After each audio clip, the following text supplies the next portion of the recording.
and welcome to the Animal Training Academy Making Ripples podcast show, the show where we share the stories of the ripple-making extraordinaires with behavior nerd superpowers who make up the Animal Training Academy membership.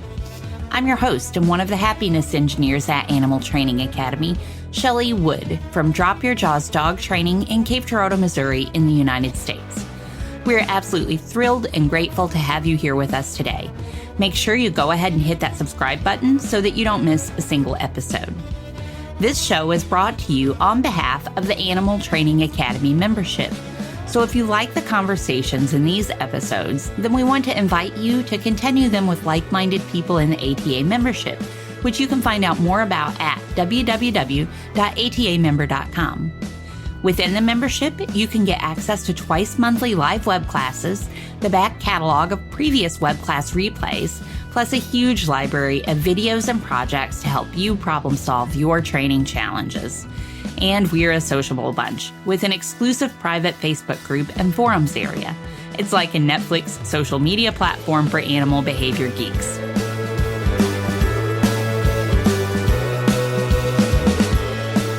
Today, we are excited to welcome Natalie Rogers to the show. Dr. Natalie Rogers is a full-time academic and dog trainer. She has an undergraduate degree in psychology and zoology with honors in biological science and a PhD in biological science. For her doctoral research, Natalie utilized neuroimaging and the research methods of psychology to investigate complex behavioral sequences of humans, hominins, and non-human animals. Natalie has taught biology and psychology at the University of New South Wales in Sydney, Australia, since 2010 and currently lectures on anxiety, stress, mental illness, animal learning, and comparative psychology. Natalie has completed a diploma of canine behavior science and technology, specializing in aggressive behavior through the Companion Animal Sciences Institute, as well as the Pro Dog Trainer and PDT Geek certificates. That makes more sense than Greek. Geek certificates through Absolute Dogs. She is an accredited member of APDT Australia and a proud member of the PPG Australia. Welcome, Natalie. I'm super excited to have you here today. Thanks so much, Shelley. It's great to be here. You're welcome. I am really excited to learn more about you and learn more about your lovely dog, Havoc, who I've gotten to know a little bit in the ATA community, and just really excited to chat today. Could you start us out by just telling us a little bit about who you are, sharing a little of your story with us about how you got into animal training and some of the work that you do today? Yeah, sure. So I think like many of us who ended up in animal training, animals were a permanent part of my life right from the get-go. I cannot remember a time where we didn't have at least one dog in the house. Often at all times, there was at least one German Shepherd hanging around. And I am very privileged to have come from, to have been raised in an environment where my dad really instilled in us that if you have a dog in your care, you must take them to training. There are no ifs, buts, maybes, especially with a very big, powerful dog like a German Shepherd. It's really your responsibility to both the dog, to your family, to society, to ensure that this animal can be a safe and functioning member of society. So that's basically how I got started training. And look, unfortunately, in the 90s in Sydney, Australia, there was no real access to positive reinforcement training. It didn't exist. So yes, we went to obedience class, but it was taught in a very different way than how I teach now. And look, I'm still grateful that I had that experience in the end, because I suppose coming from that history as well, it now gives me a chance to empathize and connect with my clients on a different level, because I can say that I've been there too. And you don't know what you don't know, and there is no need to beat yourself up and feel guilty about it. we just do the best with the information that we have at hand. And I'm just grateful that when 2000s came along, they were like, hey, we should maybe use hot dogs. So this was a revolutionary new training strategy. And look, eventually the choke chains got ditched and that sort of stuff. So it was an evolution and it was a process. And I suppose going to university, I then got the opportunity to learn the behavioural neuroscience side and actually understand what is happening in this animal's brain while we go through these types of processes. And I did crossover. I can't remember the last time I used an aversive tool. I can't remember the last time I said no to a dog. I'm grateful that the education that I have been exposed to has empowered me to now have my philosophy on life and interacting with other beings and have that philosophy merge with my training philosophy, because for a long time it didn't. And yeah, I'm just glad that I can do things in a much more harmonious and supportive way that really aligns with who I feel I am as a person. And I want to be a kind and empathetic and supportive person. So it's great that we finally got there in the end. Yeah, but it's been great that finally I can't even work out how long I have been in an academic institution, but it's great that part of my life has merged with a more practical part of my life where I'm actually helping people on the ground. Understanding it at multiple levels. Wow. I really like what you said about how your philosophy for life now has merged with your training philosophy, and it's the same. And I don't know how much I've really thought about that before. And I also, began training in more traditional kind of methods, which was so incongruous with so many other things about my philosophy on life. I think it's interesting the way that we view, I would say training, but I certain animals in particular, I think dogs and horses, in my experience in particular, we seem to hold them in this kind of, the collective we seems to hold them in this separate space, that they, the same principles and things don't apply to them. And so anyway, that was really, really interesting for me. Yes. I have a million questions for you based on the stuff that you just said. And the first question I have is there still a German Shepherd dog around? There's not, which is very ironic that they were such a huge part of my life for at least half of my life. And now I have 2 boxes. I suppose that my dad's view on dogs was that there is only one breed of dog, and that's a German Shepherd. And if it's anything else, it's not actually a dog. And my husband's a little bit the same in that if it's not a boxer, it's not actually a dog. So if I was going to bring dogs into my life, I had to make some sort of compromise. But I adore them, and their silliness has just crept into my heart, and I don't think it will ever leave. I can see how that could happen for sure. I was also going to, something else that your dad said that you talked about that your dad instilled in you, I thought was so cool, thinking that how important training is. I think a lot of times we think of training as, training tricks or training for things that we want. And it really is such an important thing for the animal's welfare to help them, you said, to help them function as best as they can in society. I think as well as a child, not just the experience of seeing dad train and being part of that and going to group classes and the routine of every day at 9 a.m., this is what you do. I did enjoy that. But there was also, we were taught a lot of personal responsibility as children being around big, powerful dogs. And I don't think I really recognized exactly what he was teaching until now. When I'm seeing Instagram photos of small children hugging dogs' faces, and those dogs maybe don't like that. We were always taught things like, do not put your face near a dog's face. Don't do it. Do not hug dogs. They don't enjoy it. Stay away from dogs when they are eating or have toys. Like these things, as much as teenage me would roll my eyes, oh, it's fine. It was that repetition. It becomes part of life. That this is how you safely interact with a dog as a child. And Dad was fantastic in the sense that he modeled all of this very, very well. Not once did he stick his hand in a food bowl. It just didn't. Like, the dog had their food. The dogs were separated while they ate in peace. And because Dad was modeling these things, and he never hugged the dogs, he would, I remember him sitting in his recliner chair of an evening, and if he would invite the dog onto him, and yes, the 50-kilogram German Shepherd would jump onto his lap on the recliner, but it was the dog's choice to come up, and the dog always had the ability to leave.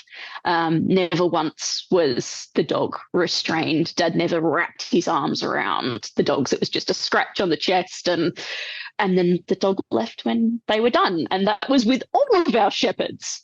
Funny, that memory popping into my mind. I hadn't thought about that in 30 years. It sounds like you probably have a lot of beautiful memories and memories that have made a big impact on you and the rest of your life from childhood, and are making a big impact on others now with all the work that you're doing. When did you start animal training professionally? Is that something that you knew you wanted to do right away? And no, okay. Did not know that I wanted to do this professionally. I think it was after nearly just shy of 10 years in academia. I was like, I want to do something more practical. I want to actually jump in and do this professionally. So I'd started a program in 2019, and I didn't like the philosophy. I didn't like the methods that were being used. There was a lot of just so stories that were being told that didn't match up to what I knew was the neuroscientific reality. I knew that there were better ways to do things. And so 2020 is when I started going, right, I've got my neuroscience stuff. I know that stuff. Let's actually apply this just to dogs. So yeah, 2020, just as COVID hit, I started a business, as you do. So that was interesting, starting a business through lockdown. But it was really rewarding, applying the stuff that I had always seen and known through textbooks. It was good to then put that in a specific canine context. Yeah. And so you mentioned starting a business in 2020, and I see you sitting in front of a lovely logo on a wall that says Canine Concepts. Could you tell us a little bit about your business and what kind of services you offer, what kind of things you do? You mentioned starting it in COVID, and I know you have a really thriving YouTube channel. So did you start that during COVID as well? Yes, I did. It was all at the same time. And at first, because COVID, I think a lot of trainers went through the process of, we need to do things online rather than face-to-face. We had to adapt. And it was interesting that that's how I started. It was the verbal communication, which I suppose I had a lot of practice in through lecturing and through teaching tutorials. It's not a situation where I stand next to my psychology students and do their homework with them. So I already had a significant background of communicating information verbally and teaching online. So it was very familiar training or coaching dog guardians in an online setting. And the YouTube channel started because even though I could explain things and I could demonstrate some things on camera via Zoom, it was much more helpful to send videos of me demonstrating training games to my clients. So the YouTube channel started as a practical here's a great way that I can host the videos that I can then flick to clients rather than refilming it. It just came out of practicality and then merged into its own thing. And it is a very, very small channel by YouTube standards. But the connections that I have made with people right around the world is absolutely mind-blowing. I had a consult with a lady in the USA this morning. Another client is from Puerto Rico. Like, I have clients right across the country in the UK. I think most of my clients are overseas now. I do offer in-person training, but my core business right from the get-go until now is online, and it gives me the freedom to be able to reach people who need my specific skill set, regardless of where they are. It's been a blessing. Yeah. People, and by people I mean me, are going to want to know, how do you think you were so effective in launching an online business right out of the gate like that? I think a lot of trainers would love to serve more people online rather than in person. Do you have any thoughts or tips on what made you so successful at it? Yeah, I actually really need to thank two of my mentors, Lauren Langman and Tom Mitchell from Absolute Dogs. And one of the philosophies that they really instill in their students is that the world needs you. Whether you have imposter syndrome or something else that limiting beliefs that you feel are holding you back, if you allow those feelings to drive your behavior and you don't put yourself out there, you are doing the world a massive disservice. Because if you know one thing more than the person next to you, then we're robbing that person of that knowledge that can help them and change their life.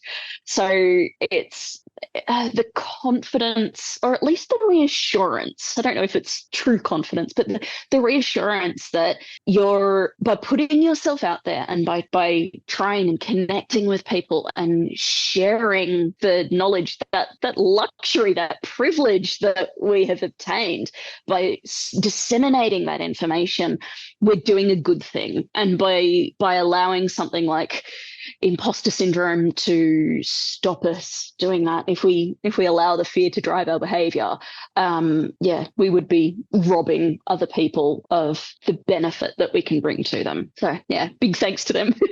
Yeah, that's awesome. It sounds like they inspired you to be brave, be courageous and brave, and go out there and do great stuff. Yes. And do you think that your YouTube channel is how you've kind of connected with people all over the world to work with them training wise? Is that how people find you and know that you're offering online services? Yeah, YouTube and Facebook, they are the big things.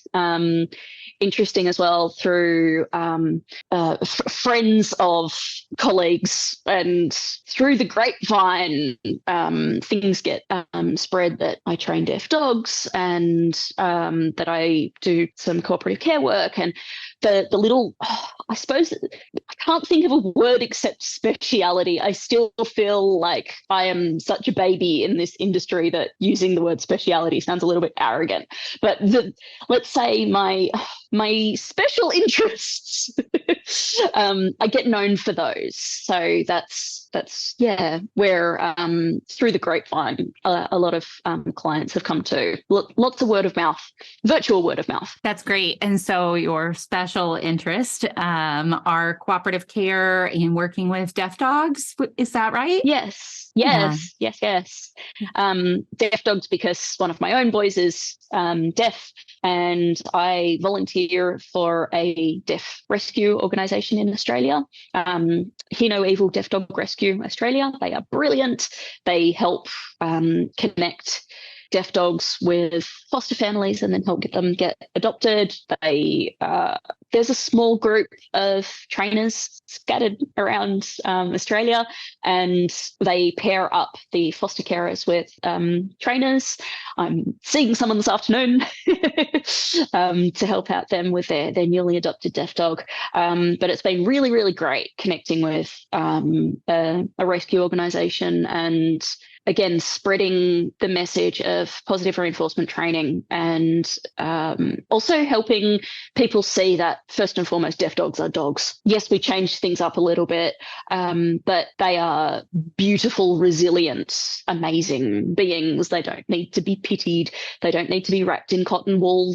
We don't need to say, oh, poor thing. No, they're fine. They don't know any different. It's been really great to share that empowering message with guardians right from the get-go when they're first adopting their deaf dog. Yeah. And so are a lot of your clients, do they come to you for those special interests of yours? They come to you for cooperative care and for working with deaf dogs? Yes. I think at least half of my client base are from deaf dog community, and I reckon another half would be for cooperative care. That is amazing. You are living the dream, doing so many things virtually and niching your services, doing exactly kind of what you want to do. I love it. Very much so. I'm very, very lucky. It sounds like it all happened because you have an incredible academic background in the field, and lots of experience working with dogs. And also it sounds like you have a really amazing network of people. Yes. And look, I can't talk about like the network of people, the people who've mentored me without talking about Terry Haywood. And again, amazing trainer in the ATA community too. And in both of those special interest areas, they are also coincidentally two of Terry's expertise areas. And that's a situation where I feel very, very comfortable using the word expertise. I've been very, very lucky to have been able to have Terry jump on board and help me in my hour of need. So in situations where I was struggling, Havoc was struggling, and I did not know where to go or what to do, to have such an advanced and non-judgmental and such a brilliant communicator and educator, to have that support literally changed mine and Havoc's relationship. The flow-on effect has changed our relationship forever. And that I can't put into words how grateful I am for that experience. And I think that we might be talking about that a little bit more today. I do. Okay. Yes. Okay. So why don't we move on now and talk about, we like to talk about some training challenges that people have experienced and how they work through, how they have worked through them and things they've learned from them. And is this and if not, if I'm wrong, that's fine. But were you going to share a little bit about Havoc's experience and what you were just talking about with Terry? Okay. Yes. Tell us.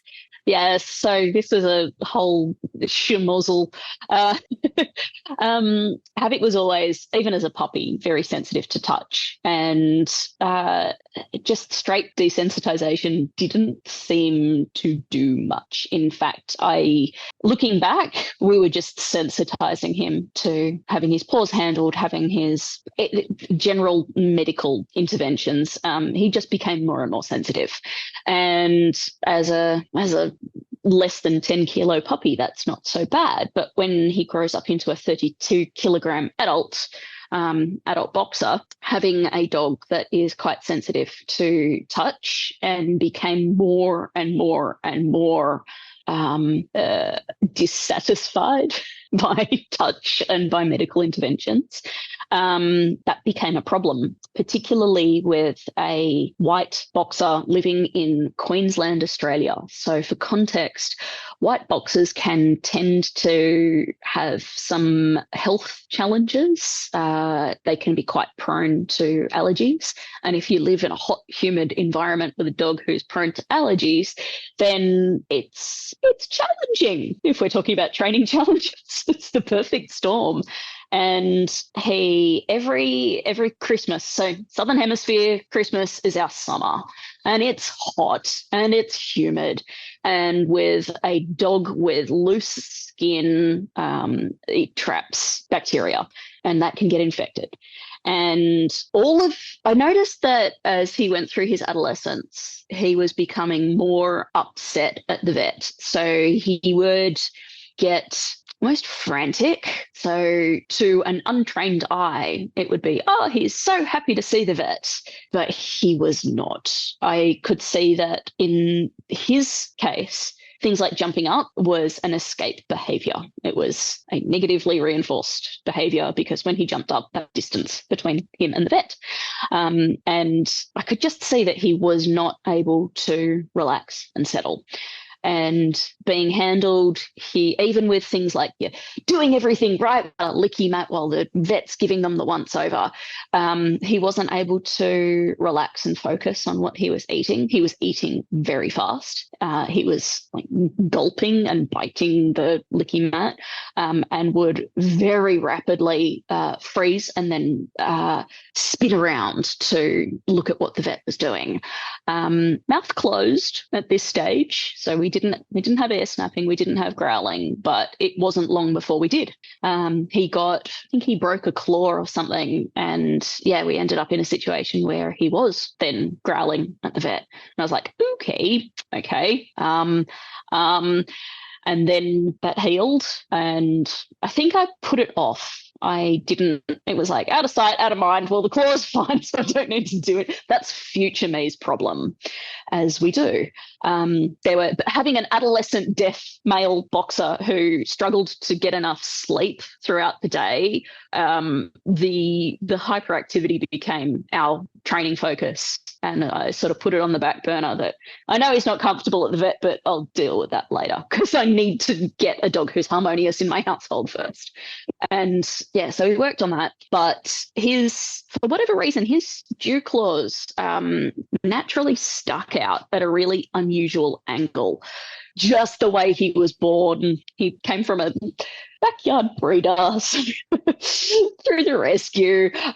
So yes, his genetics were not fabulous, but his thumbs stuck out at a really weird angle, and they were getting caught on. If I gave him a bone to chew on, he would be yelping because his thumb were getting caught in it. And then there would be an infection at the base of the nail as well. And it just, again, kept coming every time the weather got warmer and hot and humid. It was just getting worse and worse and worse. And so I took him to the vet. And again, he was frantic, jumping on the vet. And thankfully, we got some pre-visit pharmaceuticals under his belt. But it didn't actually change his behavior. He was basically so highly aroused that even with medication, a huge amount of medication, it still didn't help settle him. And the vet was trying to get a look at his dew claws, and that was the first time that Havoc air snapped at the vet. And so the vet said, look, this is just going to keep happening. He's got a biological deformity. It's not going to get any better. So he recommended having them removed, and surgically, the whole digit removed. So if you can imagine your thumb and the thumb bone that goes from like the base of your knuckle right down to your wrist, that's where they cut the whole digit. It's not just the bit on the end. They actually have to remove the bone that's sitting inside the skin too. So it was a major, major operation. And again, like going in for the operation, pre-visit pharmaceuticals, we did everything that you're supposed to do, getting his sedation done in the car park. But it was a situation where Havoc had already formed the association that this man means bad stuff's going to happen to me. And so we're in the car park, and I'm trying to keep Havoc as calm as possible. And unfortunately, the vet essentially snuck up behind him and then stuck a needle in the muscle in his hip. So with no predictors other than scary man who smells like a vet in the car park, unpredictably makes bad stuff happen. And again, he air snapped at the man. He was then sedated, was carried into the operating theatre. All that went fine. Operation, great. He then had obviously stitches in his paws because he's just had a major operation. And from memory, it was something like 2 weeks later, we had to get the stitches removed. So then we go into the vet surgery, pre-visit pharmaceuticals on board, and he's telling us that at the moment he's sitting at the door telling us that he wants to get involved in the podcast. So he had his stitches needed to get removed. He had his pre-visit pharmaceuticals, again, doing all the things that you're supposed to do, that the books say, just do this and it'll be fine. And it wasn't. It very much wasn't. He was given a sedation injection that I later found out was acepromazine, and he did not have a very good reaction to that whatsoever. He actually ended up looking like he was completely sedated. He was flat out. And when the vet then moved in to try to take a look at his paws, he had breakthrough aggression. And not only did he have breakthrough aggression, he was then continuing to close distance as the vet was retreating. And that was very, very scary. I know that in, say, a rescue setting, if a dog exhibits that behaviour, that's the end. They do not get adopted because that is a very, very serious and dangerous situation to be in. And eventually he was held down, and I think they gave him another dose of something, who knows what it is, and they did eventually get the stitches removed. So throughout all this, he's got his head in a cone, the big Elizabethan collar, so he's not licking his stitches. And it was the height of summer, and he got a skin infection in his chin. And somehow he managed to scratch with his back foot. He got around the edge of the Elizabethan collar and managed to scratch under his chin. And then with the same foot, he scratched his ear. So now he's just had his stitches removed, but he's still healing, and he's got a skin infection on his chin, his feet, and in his ear. And by working through really slowly with him, I was actually able to bathe his feet. And at this stage, he was petrified of the bath.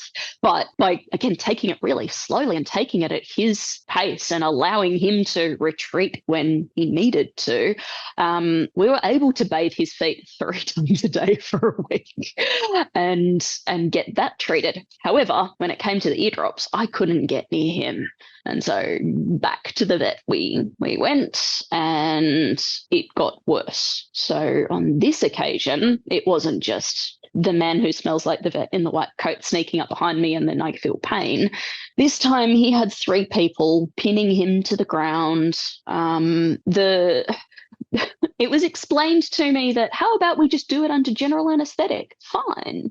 I'm like, that sounds great, because if I don't have to put him through any trauma, let's do this under general anaesthetic.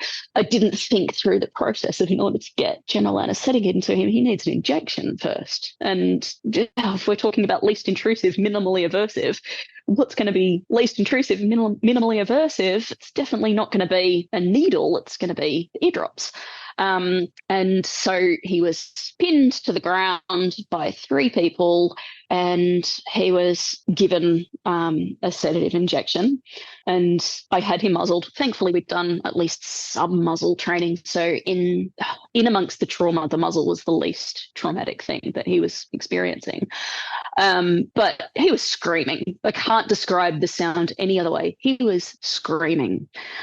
And after a bit, I calmed myself down and stopped crying for a moment.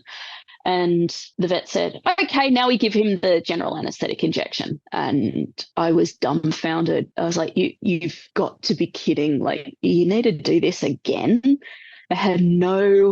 Because I didn't know the medical procedures that needed to happen, I was completely ill-equipped to make informed decisions about what was a need, what was a want, how was I supposed to navigate all this? And I suppose at that time as well, I was very much, you're the expert. I'll just go along with what you say. And I hadn't developed my voice to be able to advocate for my dog. So again, he was muzzled and had 3 people pinning him to the floor, and one of them was restraining his leg.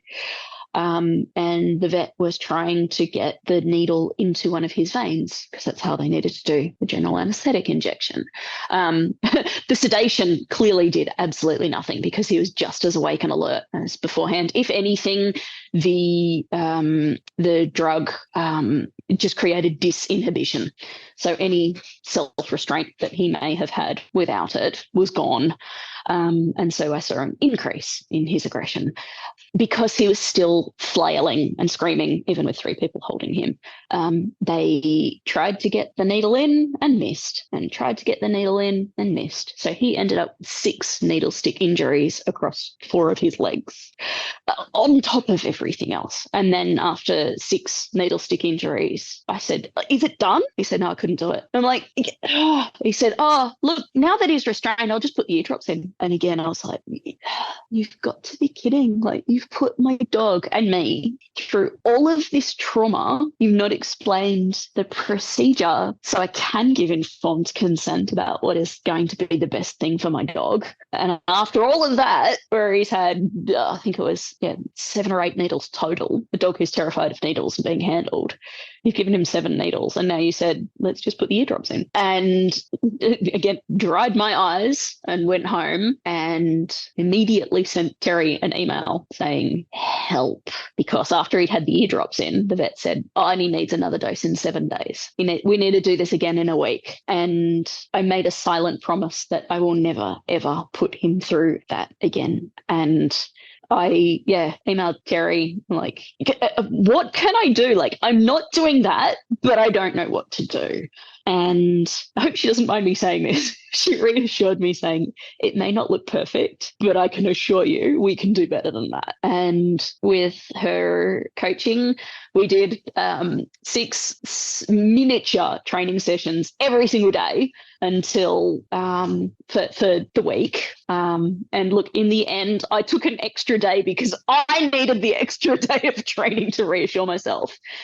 And after 8 days, he went from trying to bite the vet to he voluntarily laid down, put his head down. I lifted his ear flap, administered the entire tube of eardrops. He had his warm chicken, put a little bit of honey on it because, and it was done. And I burst into tears again going, why is it not common knowledge that, again, it may not look perfect, but we can do a heck of a lot better than what was presented to me as the only option. And I sent the vet practice an email with the training videos. Like, if someone had communicated to me that this was possible, we never would have had this problem in the first place. Never would we have. And it was something that I've now been exposed to, thankfully, from Terry and other amazing people who are in the cooperative care circle, is the difference between needs and wants. And realistically, for a deaf dog who there's no risk of them losing their hearing from an ear infection, realistically, the eardrops was a want. That did not need to happen on that day with no attempt at training. In hindsight, I can see that if I had taken just a few days to try to prepare him for this situation, again, it may not have looked perfect, but it would have been a heck of a lot better than the alternative. And I've sort of taken that experience and the powerlessness and the helplessness that I have felt And I've done everything that I can to communicate to as many people as I can. It doesn't have to be this way, no matter what you are starting off with. I started off with a dog who was snapping at the vet's face. Like, no matter where you are starting, there is always hope, and we never know what is possible unless we try. It may not look perfect, but if we don't try and explore and see what can be achieved, if we just throw up our hands and say, oh, well, they're not going to be able to do that, then we're doing ourselves and our dogs a massive disservice. Yeah. So I'm, again, really grateful that I had the privilege of being able to reach out to somebody who had the expertise to support me through that situation and show me the path. Yeah. So I'm doing what I can to help those who aren't in quite such a privileged position to be able to work one-on-one with a world-class trainer.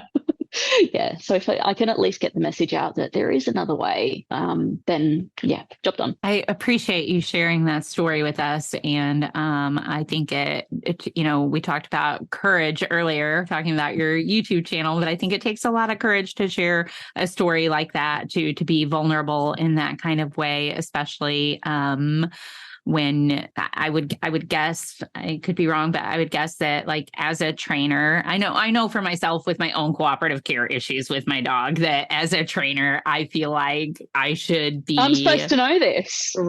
Right. Having those early voices of, well, if you'd done a better job of desensitizing him as a puppy, then if you'd done your job, then this wouldn't have happened in the first place. And whether those voices of judgment were happening in other people's heads or not, they were happening in my head. The guilt and shame that is often lumped on particularly trainers when our dogs have struggles, it is very real. I was afraid to reach out and to admit that I had a serious problem on my hands. Yeah. And I think, I don't know if you think this same thing, but I think too that, and again, maybe it's not other people, maybe it's coming from within, but there's this expectation sometimes that we should be perfect as trainers, yes. Right? And so that yes. makes me think of what you were talking about with the eardrop situation. It may not look perfect, but we can get it done in a way that's okay for everybody, sort of thing, Going back to Lima, anything is better than having people pin you to the ground and stick you with needles for nothing. So yeah, like even if a dog is grumbling at home when you're doing their eardrops, like, we know what the alternatives are, and we do our absolute best to make life as pleasant, or at least as not rubbish for our dogs as we can. Like an ear infection and those sort of situations, it's never going to be nice. I don't think that there are many animals on the planet that are going to have a positive conditioned emotional response to having eardrops. But if they can at least not be traumatized, and I think the word trauma gets thrown around quite a bit, but I don't know what other way to describe what he had been through and what I had been through. Like, that was traumatic. It was definitely traumatic. Yeah. To a point where I didn't know if he could come back from that. And then you reached out to Terry. So you were very lucky to have her to reach out to, for sure. Yes. And you were able to get it done in 8 days. And I don't know if the video that I saw was the 8-day video, or if this was like a later video of different eardrops, but the video that I saw looked pretty amazing. I think the only eardrops. Oh no, sorry. Again, white boxer living in now far north Queensland, because southeast Queensland wasn't hot and humid enough. We went and moved we're up near the Daintree rainforest now. So yes, he recently had another ear infection, but thankfully that was well after, like, cooperative care we do weekly practice of various stuff, whether it be nails, or today we're going to work on ears, or today we're we're going to practice some chin rest and I'm going to mock inject you with stuff or lift gums or whatever it is. That's now become part and parcel of our life.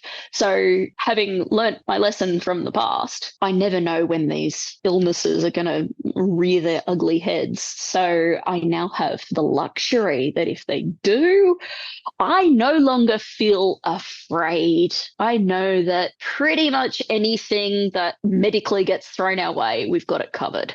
And again, it may not look perfect, but I know that neither of us are going to be in tears through the experience.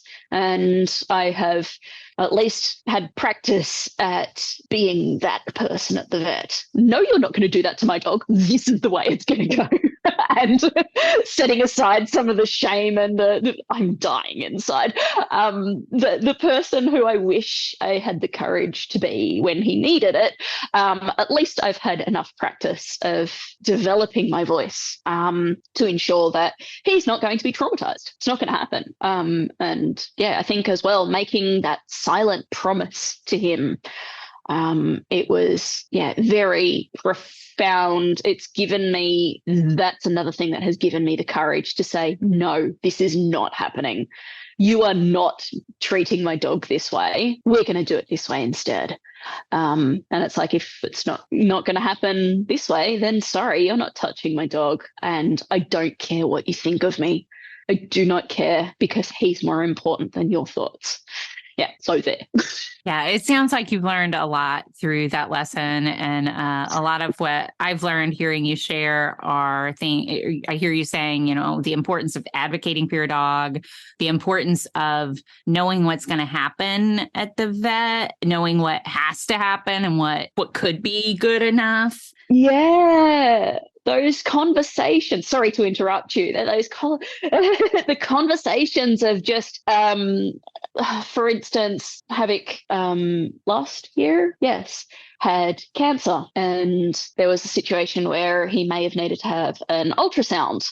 And I've never seen a dog have an ultrasound before. I've had plenty myself, but I've never seen a dog go through that. And so I was able, through my learning history, to know, hey, when you do an ultrasound on a dog, Mr. Vet, what does that look like? What do they need to do? He needed to have a biopsy on his lymph node. Hey, Mr. Vet, what does it look like when you have to do a biopsy on a lymph node in this particular area? Even things like asking, okay, he needs an injection. Where on the body does that injection need to happen? Is it subcutaneous? Is it like the back of their neck? Is it scruff? Is it in their hip? Does it need to go into the vein? Okay, which vein? Knowing that those are questions that I need to ask, because in order to prepare him for this situation, I need to know what the situation is going to look like. We all know that if we're thinking practice and performance, in order to have success at test, our practice situations need to replicate that test situation as best as possible. If your training context and your performance context look very different, then anything can happen. And it generally is not good enough to practice, say, a subcutaneous injection and then, oh no, we need to actually go in a vein in your ankle. Like the training does not necessarily carry over. We can't just take it for granted. Oh, they've been injection trained. No, we need to actually train much more precisely. And then the other variable of, well, it's not just me who's involved in this training situation. I have a second person in this training session. So realistically, there are now 3 learners in this situation. And that can be a fun thing to navigate when you're learning yourself and your dog is learning, and the vet who's in front of you doesn't necessarily have any exposure whatsoever to cooperative care, but hey, they're willing to listen and they're willing to learn, and they're coming at this process in good faith. And yeah, having that open conversation, that open dialogue, without judgment, and really making the most of these amazing medical professionals that we are so privileged to have contact with and access to. By opening up that conversation and really recognizing that everyone is a learner here, it helps the situation. Yeah. And what a great way for everybody to be learning as well. Miha has things to say about it this time. I'm not sure if you can hear her, but I imagine you can. And what a great way, though, for everybody to be learning. Because I think that culturally, everybody's not like us, right? Like a lot of people just want to get it done. Get it done. Yeah. And so it's understandable that that's the way that some people in the medical profession are operating, because that is what a lot of people want. So I think it's wonderful that you're working to change culture, and interesting as well. I've had some conversations with vets where they've been in a situation, they're like, this is not good for this dog at this moment. And they have felt pressure from the guardian. Hey, I'm paying you, just get it done. They're fine. And the vet, because they deal with animals with sharp teeth and claws on a daily basis, they can recognize this animal is stressed and they shouldn't be in this situation, but they're stuck between a rock and a hard place because they want to do what's best for the animal's welfare, both medically but also emotionally. But also they have a client who is paying them for their service. And if they don't get service done, then that's a very awkward and uncomfortable situation to be in. Yeah, I have a lot of empathy for vets in that situation. It's a very, very stressful workplace. For sure. And I think that, one way to strive to try to change that is to strive to try. That's pretty redundant. But one way to try to change that is to do exactly what you're doing and putting information out there, putting videos out there, and just changing people's perception of what it might be like at the vet, or what it could be like. And I hope that as well, sharing the journey. I think when we've seen an animal who is beautifully trained in cooperative care, be that a giraffe or a polar bear or a dog or a cat or whatever, when it all looks fabulous, that can be really intimidating when your dog's trying to bite the vet, because it seems so unrealistic. It's like, oh no, for that animal, cooperative care is fine. But for my dog, cat, bird, horse, it's different because they're already exhibiting aggressive behaviors. And I think I was really scared to share the fact that Havoc very easily could have had a injury, very easily. I was very scared to share the fact that he was attempting to bite and he was actively closing distance. I don't know why I was so scared to share that, but I think for guardians who are in a situation where their dog is a risk, their dog is putting other people at risk, they need to know that that journey is possible. Like, regardless of where they're starting out, that's not the end of the story. And it's not just wonderful special polar bears or cheetahs who can learn cooperative care. It's any animal, regardless of their starting point, can learn skills that are going to help them meet their needs for safety and security. Any animal can learn these skills, regardless of whether they're trying to bite the vet or not. Well, thank you for sharing all of that. And I hope that we'll be able to maybe link the video, if you're willing to share it with us. Absolutely. Okay, so we'll put the video of Havoc getting his eardrops on the ATA page, the website, with the release of the podcast. For now, though, I would like to move on for the sake of time, I think, although I could talk to you about this all day. But could you share with us a training situation that you are proud of and or found reinforcing? Yes, very much so. And I think cooperative care is the topic of the day. So I think one of the ones that I'm most proud of is his voluntary injections. Last June, Havoc was suddenly diagnosed with cancer, and we'd done some basic introductions to cooperative injections, but we were far from real life ready. Like he was not ready to have this done in real life. And I suppose I should have learnt my lesson of, if we put things off, then life has a way to come up and bite us in the bottom. And so I think I had about 3 days. Why was it always really short time periods? Like, this training needs to happen and you got 3 days to do it. So I was, again, able to take him from not comfortable with injections to he needed to have this mass removed. And yeah, in 3 days, got him to the point where he voluntarily offered a chin rest, because it was a situation where I had never met the vet. We were in the car park trying to get the injection done. The car park was very busy. It was right next to the fast food drive-through. So you can see in the middle of the video, there's literally people going to pick up their KFC. It was not ideal situation. And so because I didn't have the luxury of, and he was getting surgery done now. So like, he needs to be in the operating theatre in 30 minutes. So let's get this done. So I did not have the luxury of trying to coach a vet through this situation.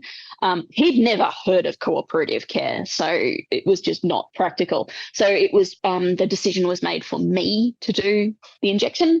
Again, I'm so grateful that I had amazing vet staff to work with, and we were able to change the sedative that was actually being administered, so I could give the injection in his scruff.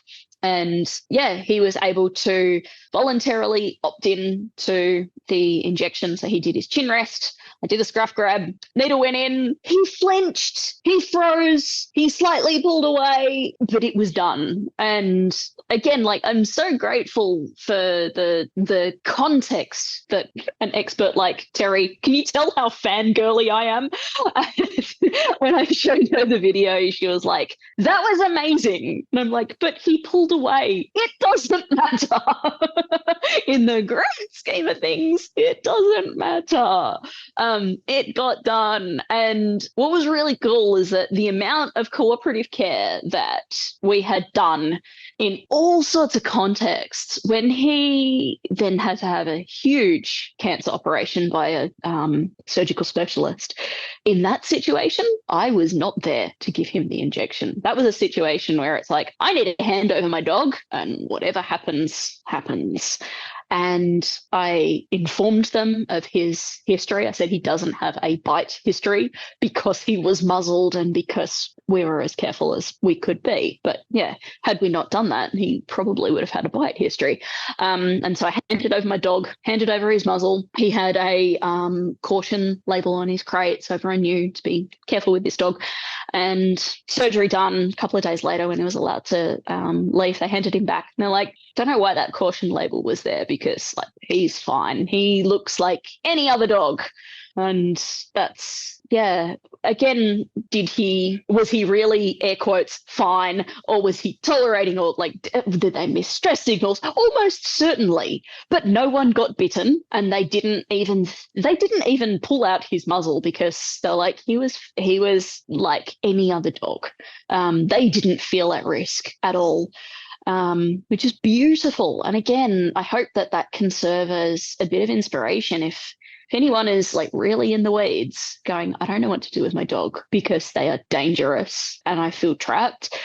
Know that I have been there too, and this transformation is possible. Yeah. When was that vet visit? The one where you left and called Terry? When was that? That was 2019. Okay. Yeah, December 2019. Yeah. Wow. So right at the time where I'm like starting out as like a proper trainer, and then feeling so inadequate. Yeah. I'm just thinking about how much overall progress you have made with him in such a relatively short period of time for such extreme fear, Yes. Yeah, it's amazing. Yeah, he was petrified, and he was willing to use aggressive behaviors to make the threat go away. It was a very scary situation, but also really beautiful to see the transformation. And his cancer journey was huge. So 6 months worth of bandage changes. He got infections, and every time the bandage was from the tip of his toes to his shoulder.